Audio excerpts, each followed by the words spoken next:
true crime video. True crime. So, disclaimer. In these true crime videos, I do cover serial killers, rapists, disappearances, murderers, all that kind of stuff. Like, just stories that could possibly be triggering for some people. So if this video is not for you, I completely understand. Just click away now. Okay? Disclaimer. Thank you. Now let's get to the video. So today I am going to be covering John Wayne Gacy. John Wayne Gacy. As you guys know, I've been sticking to like stories based off of American Horror Story, and he is shown in season 4, not 1, 2, 3, but 4, season 4 of American Horror Story, aka Freak Show. He is shown as Twisty the Clown. So I am going to be on biography.com and have my computer like right here per usual and just telling y'all the life of John Wayne Gacy. So let's get to the story. John Wayne Gacy. He's often known as the Killer Clown and was one of the worst serial killers in U.S. history, murdering at least 33 young male victims. John Wayne Gacy was an American serial killer and rapist who took the lives of at least 33 young males in Cook County, Illinois, burying most under his house. Other bodies were recovered from the nearby Des Plaines River. Sometimes known as the Killer Clown for his habit of dressing in a clown costume and makeup, Gacy had an abusive childhood and struggled with his homosexuality after being convicted of sexual assault in 1698. Gacy's murders were discovered. Early life. Gacy was born on March 17, 1942 in Chicago, Illinois. The son of Danish and Polish parents, Gacy and his siblings grew up with an alcoholic father who would beat the children with a razor strap if they were perceived to have misbehaved. His father physically assaulted Gacy's mother as well. Gacy's sister, Karen, would later say that the siblings learned to toughen up against the beatings and that Gacy would not cry. Gacy suffered alienation at school, unable to play with other children due to a congenital heart condition that was looked upon by his father as another failing. He later realized he was attracted to men and experienced great turmoil over his sexuality. His career, wife, and kids. Gacy worked as a fast food chain manager during the 1960s and became a self-made building contractor and Democratic precinct captain in the Chicago suburbs in the 1970s. Well liked in his community, Gacy organized cultural gatherings and was active in political organizations and the JC's civic group. He was married and divorced twice and had 2 biological children in addition to 2 stepdaughters. Clown. Gacy was a member of a Chicago area Jolly Joker clown club and frequently performed in clown attire and makeup at children's parties, charity fundraisers, and other events as his alter ego, Pogo the Clown, or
2017, and authorities made an immediate match to victim number 24.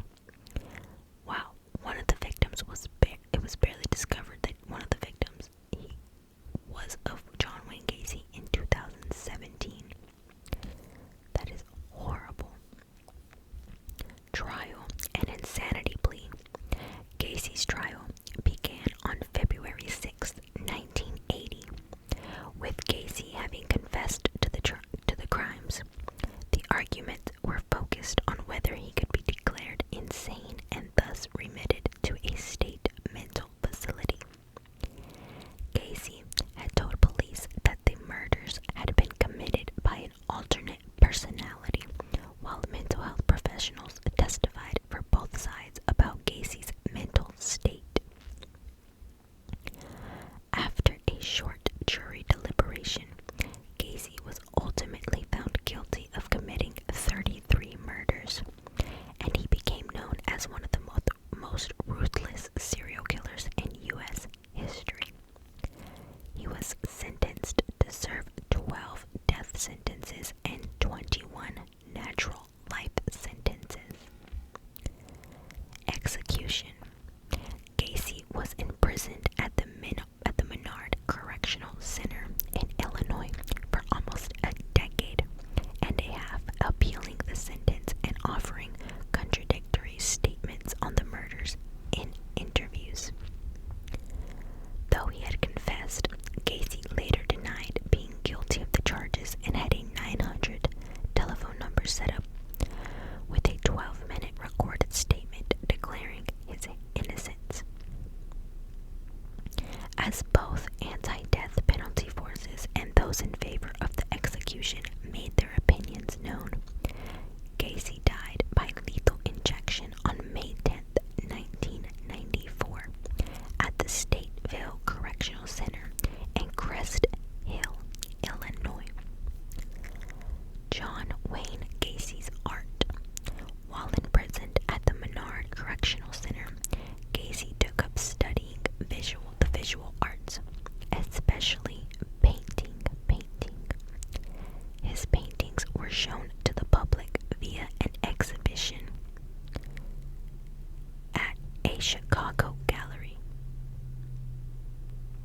Many of his paintings depict Gacy as Pogo the Clown. In 2017, Mullock's Auctions in Shropshire, UK, auctioned off a number of Gacy's artwork as well as crime scene pictures from Gacy's trial. 3 of Gacy's paintings, including 2 originals of I'm Pogo the Clown and They Call Him Mr. Gacy, sold for £4,325 respectively. 8 other works went unsold. Movie. A 1992 television movie titled To Catch a Killer explored the efforts to find out what happened to the missing teenage boys who were later discovered to be among Gacy's victims. The movie, starring Brian Dennehy, Michael Riley, and Margot Kidder, was nominated for an Emmy Award for Dennehy's performance. According to Dennehy, Gacy wrote a letter to him from prison protesting his portrayal in the film and proclaiming his innocence.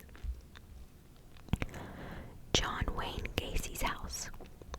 Gacy's house was located at 8213 West Somerdale Avenue in Norwood Park, just east of Chicago O'Hare's International